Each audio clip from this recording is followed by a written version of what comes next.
श्री गुरुदेव दत्त, श्री स्वामी समर्थ. तर आज 1 मे, आज उदय तिथीनुसार आज आहे वैशाख पौर्णिमा. तर वैशाख महिना हा भगवान श्री विष्णूंना हा समर्पित आहे महिना. या महिन्यामध्ये दानाला खूप महत्त्व आहे.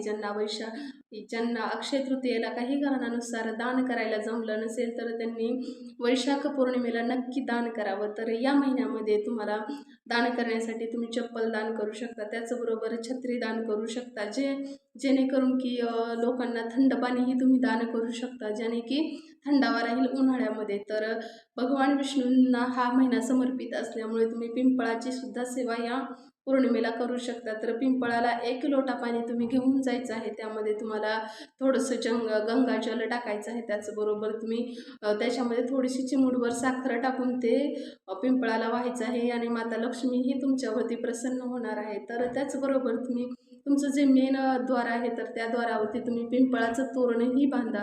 तर पिंपळाचं नाही, सॉरी, त्याचबरोबर तुम्ही आंब्याचं तोरण बांधायचं आहे तुमच्या मुख्य द्वारावरती. तर आंब्याचं तोरण बांधल्यानं तुमच्या घरामध्ये सुख समृद्धी येणार आहे. तर त्या आंब्याच्या पानांवरती तुम्हाला चंदनाचे तिलक लावायचे आहे. तर चंदनाचा एक तुम्ही गंधाने टिपका त्याच्यावरती लावू शकता आणि ते तोरण तुम्ही तुमच्या मेन दरवाजावरती लावायचं आहे आणि तुमच्या घरात सुख समृद्धी त्या दिवशी येईल. तर हा महिना भगवान विष्णूंना समर्पित असल्यामुळे भगवान विष्णूंचं जास्तीत जास्त नामस्मरण करा. रामनामाचा जप केल्यानेही तुम्हाला उत्तम फळ त्याचं भेटतं. तर श्री विष्णूंना तुळस ही अतिप्रिय आहे. तर तुळशीचा हारही त्या दिवशी घालायला, आज पौर्णिमेला घालायला विसरू नका.